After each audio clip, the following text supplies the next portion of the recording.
नमस्कार, स्वागत है आप सभी का गणेश एस्ट्रो हेल्प में। मैं हूं आपके साथ डॉक्टर दिलीप। बहुत बहुत स्वागत करता हूं आपका ज्योतिष के इस प्रोग्राम में। इस वीडियो में हम बात करेंगे गोचर के बारे में। किसका गोचर? मेनली हम बात करेंगे शुक्र और सूर्य के गोचर के बारे में। गोचर का मतलब है फिलहाल जो ग्रह हैं वो कैसे बदल रहे हैं आपके लग्न या आपकी राशि के अकॉर्डिंग, उसका क्या रिजल्ट हो सकता है, क्या संभावनाएं ये गोचर पैदा करेगा। याद रखिएगा, आपकी दो कुंडली होती हैं, एक तो गोचर कुंडली फिलहाल की, एक आपकी जन्म कुंडली। प्रारब्ध तो जन्म के समय ही तय हो जाता है। वास्तव में कहते तो यह है कि प्रारब्ध तो गर्भाधान जब होता है, मतलब जब आत्मा प्रवेश करती है तभी तय हो जाता है। तो वो टाइम तो बड़ा मुश्किल होता है डिटेक्ट करना, पर वो भी बहुत इम्पोर्टेंट है, वो भी बहुत महत्वपूर्ण है। पर जिस समय व्यक्ति का जन्म होता है, जब वो माता से अलग होता है, जब उसकी नाभि जो नाल जो होती है उसको काटा जाता है, वो भी एक, जब उसकी पहली सांस आती है, वो दूसरा एक महत्वपूर्ण टाइम है जिसको हम नोट कर सकते हैं। तो जो होना है वो तो वहीं तय है। अब गोचर ये बताएगा कि फिलहाल में जो होना है, जो लिखा है, उसके अकॉर्डिंग जो समय चल रहा है उसमें से फिलहाल क्या हो सकता है। तो फिलहाल हम बात करेंगे धनु के लिए, धनु राशि और धनु लग्न दोनों के बारे में बात करेंगे। राशि वो होती है जहां पर आपका चंद्रमा होता है। चंद्रमा मनसो जाता, आप अपने मन को, अपने सुख दुख को, नींद को, प्रेम को, ये सब चीज़ें जो इमोशनल हैं उसको हम चंद्रमा से देखते हैं, वहां से ज़्यादा करेक्ट आंसर आता है। चंद्र कुंडली बहुत महत्वपूर्ण है। इसके बाद लग्न से भी देखते हैं, क्योंकि लग्न बुद्धि है, विवेक है। बुद्धि के आधार पर, विवेक के आधार पर क्या होगा वो हम देखते हैं। इसके अलावा आरुद्ध लगना होता है, कैसा लोगों को दिखेगा। देखिए, क्या हो रहा है वो अलग है और क्या दिख रहा है वो अलग है। लोग किसी चीज़ को आपका सक्सेस समझ रहे हैं, पर वो हो सकता है आपके लिए सक्सेस ना हो, जो उनको दिख रहा है। तो हम मिनिमम लग्न से और राशि से देखते हैं। पर ये ज्योतिष के नज़रिए से उतना, ज्योतिषी के लिए उतना मुश्किल नहीं है, पर वैसे थोड़ा मुश्किल लगता है। तो उस केस में जिसको ज्योतिष उतना उस पर पकड़ नहीं है, तो उस केस में जो स्ट्रांग है उससे देख सकते हैं। लग्न और राशि में से जो स्ट्रांग है उसको देख सकते हैं। नॉर्मली लग्न थोड़ा सा स्ट्रांग होता है, क्योंकि हर 2 घंटे में बदलता है और राशि 2.5 घंटे में बदलती है। कई बार राशि ज़्यादा स्ट्रांग हो जाती है तो राशि से देखते हैं। तो खैर, फिलहाल हम बात करेंगे अब धनु राशि, धनु लग्न के बारे में। देखिए, ये आपका जो कुंडली है वो इस तरह से दिखेगी। सूर्य और शुक्र का जो राशि परिवर्तन है, सूर्य 16 तारीख को और शुक्र 17 तारीख को राशि परिवर्तन कर रहे हैं। सूर्य वृश्चिक राशि में जाएंगे और शुक्र तुला राशि में जाएंगे। तो पहले भाव में, ये पहला भाव है, यहाँ पर जो 9 नंबर है वो राशि है। पहले भाव में 9वीं राशि धनु है, इसलिए आपकी धनु राशि या धनु लग्न है। ये दूसरा भाव है, इसमें मकर राशि है और इसमें कौन कौन है? गुरु और शनि है। गुरु यहाँ पर 20 तारीख के बाद आएंगे, पर वो मैंने दिखाया यहाँ पर है, 20 तारीख तक वो यहाँ पर रहने वाले हैं। आपकी 7.5 की लास्ट फेज चल रही है। वैसे तो जब 7.5 जाती है अक्सर चीज़ें देकर जाती है, बहुत सारी प्रॉब्लम आती हैं, फिर वो धीरे धीरे सॉल्व हो जाती हैं नॉर्मली। पर ये कोई ऐसा हार्ड एंड फास्ट रूल नहीं है। आपको अष्टक वर्गा में, जो अष्टक वर्गा है उसमें यहाँ पॉइंट देखने चाहिए। शनि महाराज ने यहाँ पर कितने पॉइंट दिए हैं, गुरु महाराज ने आपको कितने पॉइंट दिए हैं। मेनली शनि के कम से कम 3 पॉइंट होने चाहिए। अगर 3 से कम है तो उस केस में चीज़ों में मुश्किलें आ सकती हैं, खासकर कि दशा महादशा किसी बहुत शुभ ग्रह की ना हो तो। ये तृतीय भाव है, उसमें आपकी एकादश राशि कुंभ है या एक्वेरियस है। ये 4th हाउस है, चौथा भाव है, इसमें आपकी मीन राशि है, 12वीं राशि है और मंगल ग्रह यहाँ पर हैं। ये पंचम भाव है, इसमें मेष राशि पहली राशि है। ये छठा भाव है, इसमें दूसरी राशि वृषभ है जिसमें कि राहु है। ये सप्तम भाव है, विवाह का, प्रेम का, कॉन्ट्रैक्ट का, फेम का, इसमें जैमिनी या मिथुन राशि है, कोई ग्रह नहीं है। ये सब अष्टम भाव है, इसमें कर्क राशि है। ये लाइफ आफ्टर मैरिज का है, ये आपका स्कैंडल्स का भी है, सेक्स का भी है, समाधि का भी है और काफ़ी गुप्त जो चीज़ें होती हैं, गुप्त विद्याओं का भी है, बहुत सारी चीज़ें हैं। ये नवम भाव है जिसमें आपकी सिंह राशि है। ये 10म भाव है जिसमें आपकी कन्या राशि छठी राशि है। ये 11वां भाव है। 10वां भाव आपकी ख्याति को दिखाता है, आपकी जीवन का जो कर्म है उसको दिखाता है, आपके पोस्ट पोजीशन को दिखाता है। 11वां भाव लाभ भाव है, आपकी इच्छा पूर्ति को दिखाता है, आपके बड़े भाई को दिखाता है, आपके पिता के छोटे भाई को दिखाता है, आपके माता की संतान को दिखाता है, मतलब कि आपको दिखाता है। माता की संतान नहीं, माफ कीजिएगा, आपकी पत्नी की संतान मतलब आपके बच्चों को दिखाता है। माता के भाग्य को दिखाता है। माता का ये भाव है, अगर हम इससे गिनते हैं तो ये 7वां 8वां, तो माता के भाग्य को नहीं, माता की आयु को दिखाता है। किसको दिखाता है? माता की आयु को, क्योंकि माता के भाव से अष्टम है। तो इस तरह से है। ये 12वां भाव है, जिसको नॉर्मली व्यय भाव कहते हैं, खर्चे का भाव कहते हैं। ये सैया सुख बेड प्लेजर को दिखाता है, किसी रिश्ते की शुरुआत को दिखाता है, ये इंगेजमेंट तक का जो टाइम है उसको दिखाता है। शादी इंगेजमेंट के बाद फिर सप्तम हाउस का आता है, पर पहले जो मुलाकात होती है, आप किसी से मिलते हैं, उसमें 12वें भाव का बड़ा योग होता है, बड़ा कह सकते हैं कि रोल होता है। तो इसमें आपके सूर्य हैं, सूर्य आ जाएंगे कब? 16 तारीख को, और शुक्र आ जाएंगे एकादश भाव में, कन्या राशि से तुला राशि में आ जाएंगे 17 तारीख को। किसके साथ रहेंगे? बुध के साथ रहेंगे। जब बुध और शुक्र होते हैं एक साथ में तो इसको लक्ष्मी नारायण योग बोलते हैं, क्योंकि शुक्र जो है माता लक्ष्मी का प्रतीक है और बुध का भगवान विष्णु से बड़ा गहरा संबंध है। तो आपकी कुंडली में लक्ष्मी नारायण योग 11वें भाव में बना हुआ है, जो कि लाभ को दिखाता है, इच्छा पूर्ति को दिखाता है, बड़े भाई को दिखाता है, धन लाभ अवार्ड्स को दिखाता है, बड़ी बात होने को दिखाता है। तो एक तरह से ये चेंज आपके लिए पॉजिटिव है, क्योंकि यहाँ पर एकादश भाव का स्वामी, 11वें भाव का स्वामी वहीं पर है, उसी घर में है। तो ये एक तरह से आपका ख्याति योग कह सकते हैं आप उसको, या कोई बड़ी उपलब्धि का योग बना हुआ है। बुध जो बैठे हुए हैं वो भी 10वें भाव के स्वामी है और सप्तम के स्वामी है। 10वें या सप्तम के स्वामी का एकादश में आना बिजनेस में लाभ को दिखाता है और पद प्रतिष्ठा में उन्नति को दिखाता है, बिजनेस के बढ़ने को दिखाता है, बिजनेस के फैलने को दिखाता है। इसी तरह से चूंकि ये तो बिजनेस हो गया सप्तम भाव, शादी भी है, पार्टनर को लाभ हो सकता है, पार्टनर को फेम मिल सकती है, पार्टनर की कोई जीवन इच्छा पूर्ति हो सकती है। ये पार्टनर के मतलब आपकी पत्नी के या आपके पति के पहले बच्चे को भी दिखाता है, मतलब आपकी संतान को दिखाता है। उसमें बुध और शुक्र का आना उनकी पढ़ाई में कुछ अच्छा हो सकता है। और कन्या संतान मतलब आपके घर कोई नन्ही परी आ सकती है और कोई शुभ समाचार आपको अपनी पति या कह सकते हैं अपने पति का बच्चा या पत्नी का बच्चा मतलब आपके संतान की तरफ से कोई अच्छी शुभ सूचना मिल सकती है। अचानक से लाभ हो सकता है, शेयर सट्टा अगर कहीं आपने इन्वेस्ट कर रखा है, क्योंकि पंचम भाव इन्वेस्टमेंट है और 11वां भाव उससे लाभ है। तो उसमें दो अच्छे ग्रह आ रहे हैं, तो उसमें भी आपको लाभ हो सकता है। अगर आप आर्ट में हैं, मीडिया में हैं, चित्रकारी में हैं, आप मॉडल हैं, आप राइटर हैं, आप सेल्स में हैं, आप मार्केटिंग में हैं, आप अकाउंटेंट में हैं, आप कुछ ऐसे काम में हैं जहाँ पर आपको बात करने की ज़रूरत पड़ती है, कम्युनिकेशन की ज़रूरत पड़ती है, खूबसूरती की ज़रूरत पड़ती है, क्रिएटिविटी की ज़रूरत पड़ती है, क्योंकि बुध और शुक्र ऐसी चीज़ों को दिखाते हैं। तो उसमें भी आपको अचानक से बहुत सारा लाभ होने की यहाँ संभावना बनती है। तो क्वेश्चन आता है क्या ये लाभ सभी को होगा? बिल्कुल नहीं।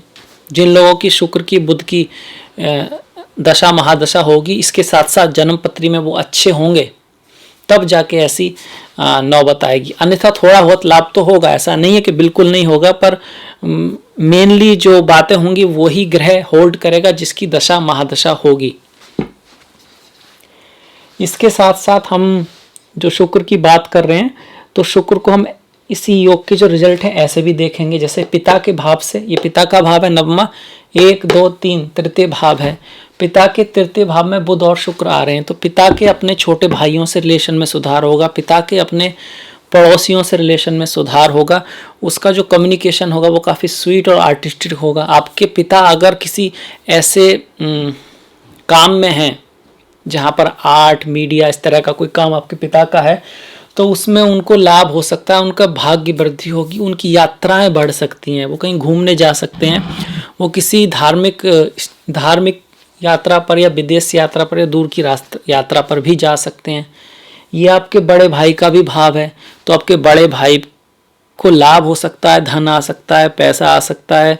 11वां भाव जो आपके बड़े भाई हैं उनके लिए अच्छा योग बन रहा है। उनके कार्य और बिजनेस में वृद्धि हो सकती है। उनको माता लक्ष्मी और भगवान विष्णु का आशीर्वाद उनके ऊपर रहेगा, ये इसको दिखा रहा है। इसके साथ साथ आपकी माता का जो स्वभाव है, क्योंकि मंगल है वो थोड़ा सा उग्र हो सकता है, उनकी तबीयत का थोड़ा ध्यान रखें। उनको थोड़ा गुस्सा आ सकता है क्योंकि मंगल वहाँ पर हैं। पर हमको मेनली बुध और शुक्र का देखना है, तो मैं उसी की बात करूँगा। उनके अष्टम भाव में बुध और शुक्र हैं, तो अचानक से उनको कोई लाभ हो सकता है, अचानक से उनको लाभ हो सकता है। उनकी वाणी में थोड़ी मधुरता आ सकती है। हालांकि मंगल की दृष्टि इस भाव पर है, तो उनके मन में जो भौतिकता है उसकी तरफ आकर्षण बढ़ सकता है। तो इस तरह से हर एक भाव से हम देख सकते हैं। अगर जैसे कि आपके छोटे भाई के लिए हमें देखना है, तो तृतीय भाव से ये सप्तम, अष्टम, नवम, आपके छोटे भाई का भाग्य बढ़ेगा। आपका छोटा भाई कहीं यात्रा पे जा सकता है, आपके छोटे भाई को कोई हायर एजुकेशन वगैरह मिल सकती है। उसका झुकाव धर्म, अध्यात्म उसकी तरफ बढ़ सकता है। उसकी मुलाकात अपने पति या पत्नी से किसी यात्रा में या किसी कॉलेज यूनिवर्सिटी में हो सकती है। आपकी मुलाकात आपके होने वाले पति या पत्नी से किसी बड़े ऑर्गेनाइजेशन, किसी बड़े ग्रुप में या आपके दोस्तों के बीच हो सकती है, क्योंकि ये जो घर है वो ऑर्गेनाइजेशन को दिखाता है, दोस्तों को दिखाता है। बड़ा भाई आपको आपसे या बड़ी बहन आपको होने वाले आपके पति या पत्नी से मिला सकती है। आपको हो सकता है पता ना हो इस बात का, पर वो व्यक्ति भविष्य में जाके आपका पति पत्नी बन जाए। आपके किसके थ्रू? बड़े भाई के थ्रू या बड़ी बहन के थ्रू, क्योंकि 11वां भाव इसी चीज़ का होता है। ज़्यादा चांसेस बहन के बनते हैं, क्योंकि शुक्र वहाँ पर हैं, बुध वहाँ पर है, पर भाई भी हो सकता है। इसके बाद अगर हम सूर्य के रिजल्टों को देखना चाहें, तो सूर्य क्या है? हमारी आत्मा है, हमारा यश है, हमारी इम्यूनिटी है, हमारा वैभव तो शुक्र है, हमारा धर्म है, हमारी मर्यादा है, अपना कॉन्फिडेंस निभाना है, हमारी लीडरशिप है। एक जो व्यक्ति जो अपना एग्जाम्पल सेट करता है समाज में, जैसे सूर्य सबको मतलब चमक देता है, धमक देता है, रोशनी देता है, एनर्जी देता है। तो जैसे किसी एक ऑर्गेनाइजेशन का एक मेन जो होता है वो उसका सूर्य होता है। ऐसे ही हर किसी चीज़ का जो हेड होता है वो भी सूर्य होता है। गवर्नमेंट भी सूर्य है, और सेंट्रल गवर्नमेंट सूर्य मानते हैं, स्टेट गवर्नमेंट कुछ लोग चंद्र मान लेते हैं। चंद्रमा रानी को दिखाता है, सूर्य राजा को दिखाते हैं, पिता को दिखाते हैं, धर्म को दिखाते हैं, मर्यादा को दिखाते हैं। भविष्य देखने की क्षमता भी सूर्य है, ज्ञान भी सूर्य है। सूर्य है तो कुछ है, सूर्य नहीं तो कुछ नहीं, तो ज्ञान भी सूर्य है। ऐसे में सूर्य अपनी नीच राशि से वृश्चिक राशि में जा रहे हैं, 12वें भाव में जा रहे हैं, केतु के साथ बैठे हैं। तो ऐसे में अपने पिता आपके कहीं घूमने जा सकते हैं, यात्रा पे जा सकते हैं। उनका मन स्पिरिचुअलिटी, अकल्ट, मंत्र, इन सब चीज़ों की तरफ हो सकता है। स्वास्थ्य में उनके थोड़ा गिरावट आ सकती है। उनका ध्यान समाधि, योगा, मेडिटेशन, कुंडलिनी, मौत के बाद क्या, ये सब चीज़ों की तरफ जा सकता है। गीता, बाइबल, कुरान, उपनिषद, पुराण, अष्टवक्र गीता, इन सब की तरफ ध्यान जा सकता है। उसको वो देख सकते हैं। इस तरह की संभावना यहाँ पर है। आपके पिता का बहुत लंबी यात्रा भी हो सकती है। आपके पिता की जो माता हैं उनके स्वास्थ्य का थोड़ा ध्यान रखिएगा, क्योंकि 9वें भाव से अगर हम गिने तो 1, 2, 3, 4 चौथा भाव है। मतलब कि आपकी दादी जो हैं उनके स्वास्थ्य का ध्यान रखिएगा, क्योंकि उनकी सेहत थोड़ी सी नासाज, थोड़ी सी खराब हो सकती है अगर उनकी दशा महादशा सही नहीं है, और गोचर थोड़ा सा बहुत ज़्यादा उनके लिए परफेक्ट नहीं है। इसी के साथ साथ आपके लिए भी थोड़े खर्चे बढ़ेंगे। खर्चे अचानक से कुछ ऐसे आ सकते हैं जो आपने उम्मीद नहीं की। और आपके स्वयं के स्वास्थ्य का भी थोड़ा आपको ख्याल रखना होगा, कि सूर्य हमारी इम्यूनिटी है, हमारा स्वास्थ्य है, और हमारा आत्मविश्वास है, वो 12वें भाव में जा रहा है। तो आत्मविश्वास की थोड़ी कमी आप फील कर सकते हैं। ये जो चीज़ें होती हैं सूर्य हमको दे सकते हैं। चूँकि हमने ये जो वीडियो है सिर्फ इन्हीं ग्रहों के बारे में बताया है, बाकी को नहीं लेंगे, पर सूर्य को हम दूसरी चीज़ों से ज़रूर लेंगे। जैसे कि हमने पिता के भाव से चौथा, मतलब पिता की माता के सेहत के लिए थोड़ा सा, और पिता के सुख के लिए भी थोड़ा सा यहाँ पर कमी आ सकती है उनके सुख में, आंतरिक सुख में जो फील वो करेंगे। हालांकि तृतीय भाव में बुध और शुक्र हैं, उनका जो सर्कल होगा बड़ा होगा, दोस्तों से मुलाकात होगी, उनको अपने बड़े भाई छोटे भाई से, पड़ोसियों से सहायता मिलेगी, पर इसके बावजूद भी मन से वो अपने आप को बहुत ज़्यादा खुश फील नहीं करेंगे। अगर उनको दिल की कोई बीमारी है, हृदय उनका कुछ कमज़ोर है, चूँकि ये भाव नवम भाव से अगर आप गिनेंगे 1 2 3 4 चौथा है, तो उनकी स्वास्थ्य का ख्याल रखना होगा। अब ये उन्हीं को रखना होगा जिनकी एज ज़्यादा है और उनके दिल का पहले से कोई प्रॉब्लम है, क्योंकि गोचर जैसे मैंने बताया सिर्फ संभावनाएं लेकर आया है, भाग्य तो पहले ही तय है, प्रारब्ध तो आपके जन्म के समय ही है। अगर उसमें ऐसा नहीं है और उनकी अच्छी दशा महादशा है तो कुछ नहीं, वो एकदम वंडरफुल एकदम बढ़िया फील करेंगे, कुछ खास प्रॉब्लम नहीं आएगी। पर अगर ऐसे में उनकी सूर्य केतु की दशा महादशा है और कुंडली में उनके योग ऐसे हैं, उनके भी चतुर्थ भाव में कुछ इस तरह का है, तो फिर आप इस चीज़ को ज़्यादा सीरियसली ले सकते हैं। कोई भी बात हो डॉक्टर वगैरह का पूरा चेकअप कराएं, उनका पूरा ध्यान दें, अर्जुन की छाल, योगा प्राणायाम और जो भी जिस तरह के आयुर्वेद की तरफ जाएं, ट्रेडिशनल मेडिसिन को फॉलो करें, और कोई इमरजेंसी है तो एलोपैथी को भी आप फॉलो कर सकते हैं, क्योंकि हर मेडिसिन का एक प्लस है। ऐसा नहीं है कि सिर्फ सारी चीज़ें एक ही जगह हैं, सब जगह हैं।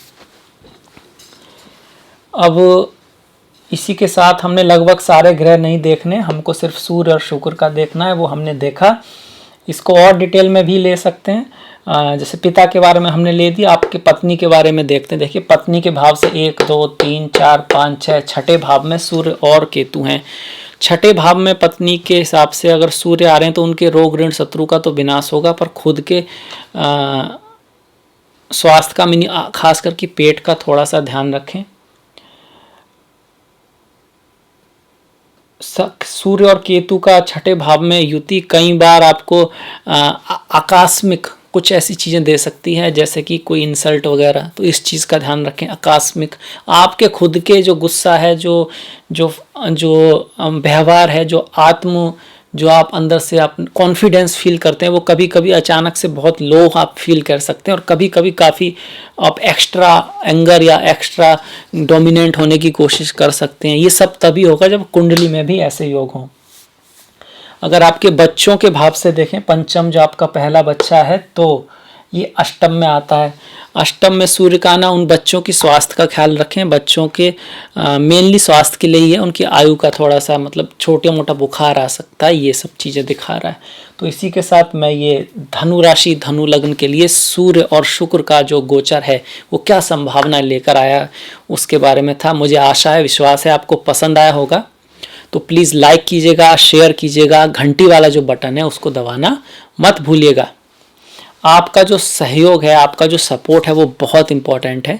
तो please follow, please like, subscribe. मैंने डिस्क्रिप्शन में अपना लिंक दिया है, फेसबुक, इंस्टाग्राम, ट्विटर, तो प्लीज़ फॉलो, प्लीज़ सब्सक्राइब।